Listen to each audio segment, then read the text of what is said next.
हमारे YouTube channel पे आपका स्वागत है। आज हम सन पाथ फाइंडर जो होता है उसके बारे में हम समझेंगे कि सन पाथ फाइंडर किस तरीके से काम करता है और उसका सोलर इंडस्ट्री के अंदर या जिस तरीके से जहाँ सोलर प्लांट लगाए जाते हैं वहाँ पे उसका क्या यूज़ होता है। जैसे हम बात करते हैं तो सबसे पहले हम बात करेंगे इसका मेन स्टैंड, बेस जिसे कहेंगे।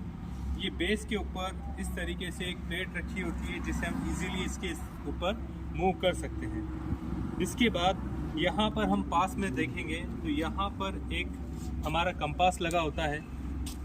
सबसे पहले हमें इस कंपास को सेट करना होता है। उसके बाद यहाँ पे जो आपको दिख रहा होगा एक बबल है, बबल को हमें इसके अंदर सेट करना होता है ताकि हम बता सकें कि ये सही तरीके से सेट हो चुका है।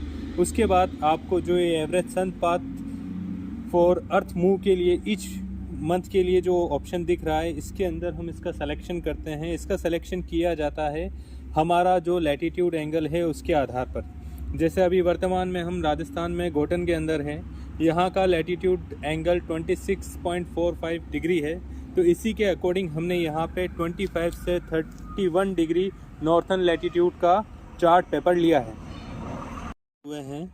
उसके अंदर यहाँ पे आप देखेंगे तो यहाँ पर मंथ के नाम लिखे हुए हैं, दिसंबर, जनवरी, नवंबर, फरवरी, अक्टूबर, इस तरीके से। और ये दोनों साइड जो स्केल्स है ये आपको वर्किंग आवर्स बताते हैं। आपको जो आपका एवरेज घड़ी का टाइम हो रहा है वो घड़ी का टाइम हम इनके यहाँ से लोकेट कर सकते हैं। अब आप यहाँ देखेंगे ये कंपास और हमारा जो लेवल है वो सेट हो चुका है। अब ऊपर फिट करेंगे और डिफ्यूज़र के बाद हम यहाँ से ये पता लगा सकते हैं कि अभी हमारे मंथ में कहाँ पर हमारा सन लोकेट कर रहा है। एक बार मैं आपको यहाँ चार्ट पर बताऊंगा, उसके बाद वर्तमान में अभी क्या समय हो रहा है वो भी मैं आपको बताऊंगा। देखिए हम इसके ऊपर अब डिफ्यूज़र को सेट कर चुके हैं और अभी जो आज का समय है आप देख सकते हैं 10:38, 25 दिसंबर आज की डेट है। तो आप जब इसके अंदर देखेंगे तो आप देखेंगे कि जो सूर्य का जो फोकस आ रहा है वो हमारे 10:30 बजे के टाइम पर ही आ रहा है और जो हमारी दिसंबर वाली लाइन थी उसके ऊपर आ रहा है।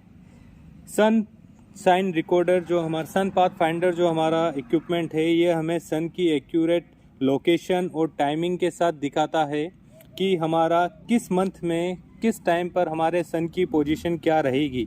इसका मेनली जो उपयोग किया जाता है वो यहाँ पर शेडो एनालिसिस के लिए किया जाता है। शेडो एनालिसिस को हम समझें तो शेडो एनालिसिस होता है कि जब हम बात करते हैं कि यहाँ पर इस एरिया के अंदर अगर हम सन हमारा सोलर सिस्टम लगाना चाहें तो किस मंथ में वहाँ पर कितनी शेडो उस एरिया के अंदर आएगी जिससे हमारा जनरेशन इफेक्ट होगा। जैसा कि मैंने आपको बताया इसका जो यूज़ होता है मेनली वो सन की लोकेशन बताने के लिए कि किस मंथ में आपका सन कहाँ पर होगा, वो चीज़ आप इससे पता कर सकते हैं। और दूसरी चीज़, आप जिस स्थान पर सोलर प्लांट लगाना चाहते हैं वहाँ पर आसपास के एरिया से जो छाया होगी उससे आप ये पता लगा सकते हैं कौन से मंथ में और कौन से टाइम ड्यूरेशन में आपके यहाँ पर सोलर का जो जनरेशन है वो डाउन हो सकता है। उसके लिए आपको इस तरीके से एक पेन दिखेगा इस बॉक्स के अंदर। इस पेन से आप यहाँ पर जो शेडो आपको दिख रही है उसे आप यहाँ पर हाईलाइट कर सकते हैं। इस तरीके से आप पूरे एरिया को अगर हाईलाइट कर देते हैं जहाँ जहाँ आपको छाया दिख रही है तो इससे आप पता लगा पाएंगे कि आपके किस मंथ में आपके इस लोकेशन पर जनरेशन क्या रहेगा। जैसे आप देख सकते हैं ये जो मैंने लाइन ड्रॉ की थी ये मैं आपको डिफ्यूज़र हटाकर वापस दिखा रहा हूँ। ये जो लाइन है ये दर्शाती है कि आपका किस ड्यूरेशन में यहाँ पर आपके इस प्लांट अगर आप लगाते हैं तो छाया रहेगी। जैसे हम बात करें इस डायग्राम में तो आप देखेंगे ये दिसंबर मंथ जो हमारा था, दिसंबर मंथ में आप देखेंगे दिन में 2 बजे के बाद जो एरिया है वो यहाँ पर शेडेड दिख रहा है। मतलब यहाँ पर 2 बजे के बाद आप जनरेशन अच्छे से नहीं ले पाएंगे। और अगर आप इसी में नीचे मंथ में आते हैं तो जनवरी में, नवंबर में, फरवरी में, अक्टूबर में आपका सारा टाइम चेंज हो रहा है।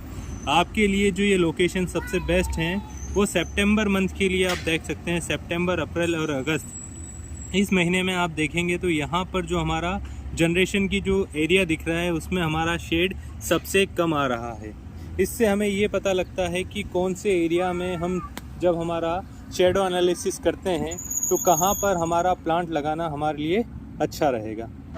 स्टार्ट। आज हमने सीखा कि सन पाथफाइंडर को किस तरीके से उपयोग किया जाता है और उसका क्या उपयोग है। आपसे उम्मीद करेंगे कि आप पूरा सपोर्ट करेंगे हमारे साथ, और अगर आपका प्यार और हमें सपोर्ट मिलता है तो बहुत जल्दी अगले वीडियो के साथ आपसे वापस मुलाकात होगी। धन्यवाद।